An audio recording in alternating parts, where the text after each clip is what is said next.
Hello and welcome to Newsline TV. My name is Grace and this is Wezesha Biashara Show.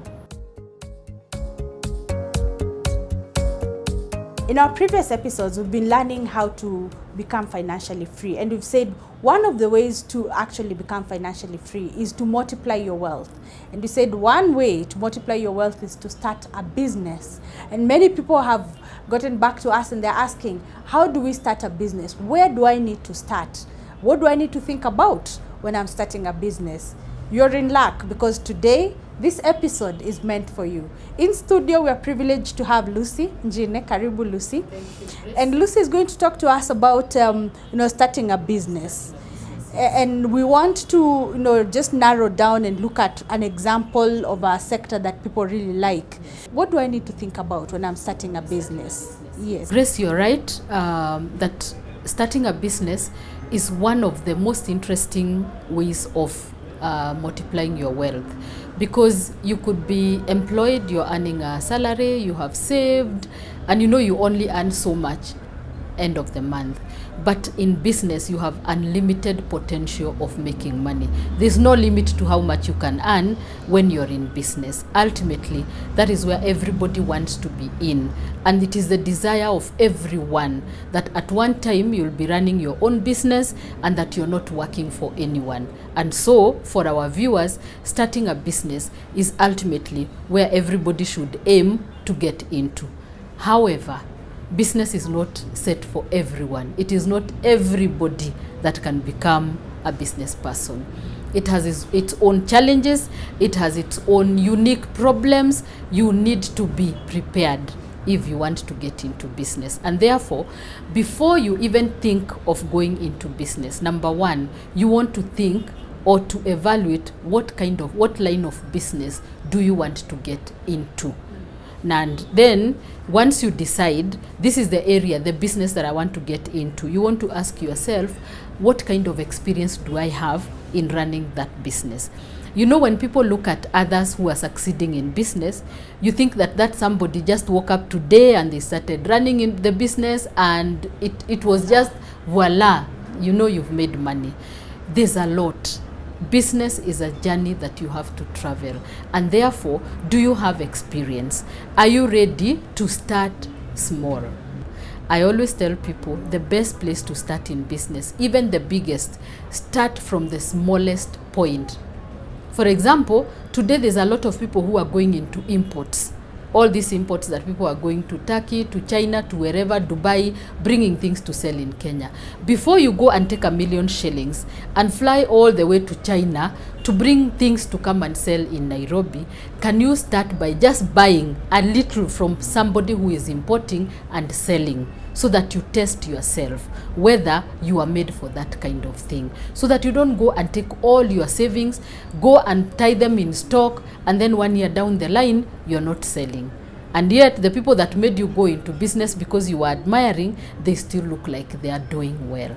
And I always advise people, don't take a loan to start a business. Start the business first with your own savings, and then start small. Once you have run that business for some time, then ultimately you can now decide, I want to expand, and therefore I can take a loan. And then, do you have market for that business that you are getting into? And when we talk of market, I'd like to caution our viewers about copying. Kenyans, we are very good at copying. Today, if someone opens an M-Pesa shop here, tomorrow there will be 5 more. Right, so the key is to actually understand the value chain of an industry before you get in there. Exactly. And just talking about value chain, when a value chain has different levels. Yes, just talk to us about this stage. Agribusiness is the other area where all of us think that it is very easy to get into. And it's a whole range of things when you look at the value chain in the agribusiness.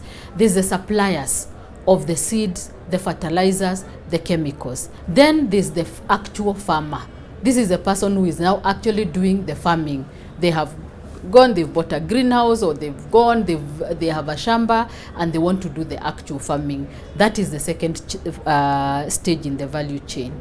And then you have the market.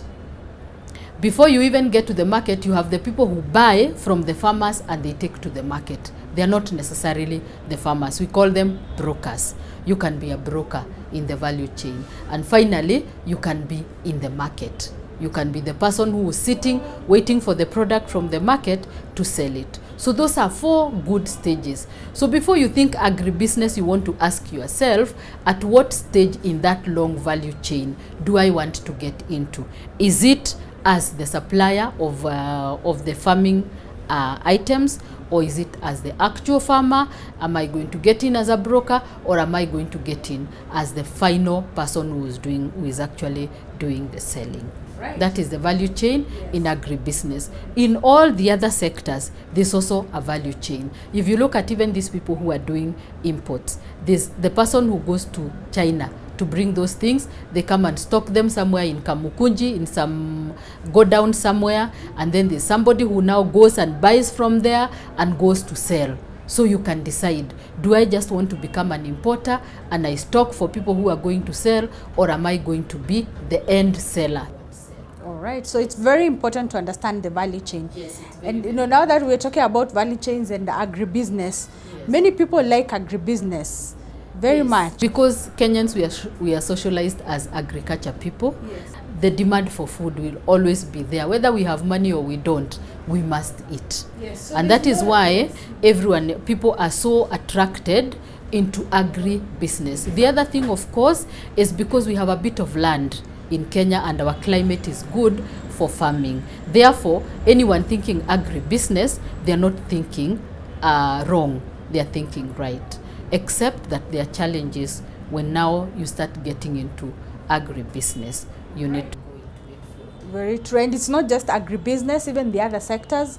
You find that people retire and they say that, the last thing, after now, I'm going into business. Yes, you go into business. It doesn't work like that. You need to set up a business early, understand the ropes, and from there make sure that it's profitable. You could start it as a side hustle. You don't have to, you don't have to be there full time. As long as you know you will commit the time. Exactly, as long as you can commit the time. Yes. So it's important that when you want to set up a business, make sure that you have the time.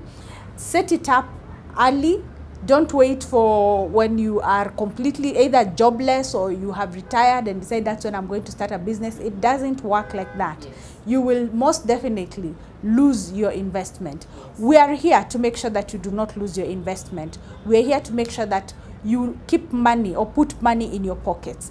And Lucy is available to help you do that. You need to get in touch with Lucy. Get in touch with Newsline TV. Our contact information is provided on the screens right now. Feel free to send us a message, reach us on WhatsApp, on Facebook, on Twitter, and LinkedIn, even on YouTube. We'll be very glad to hear from you. Today we have learned and we have talked about setting up a business. It's something that you can do to help you multiply wealth.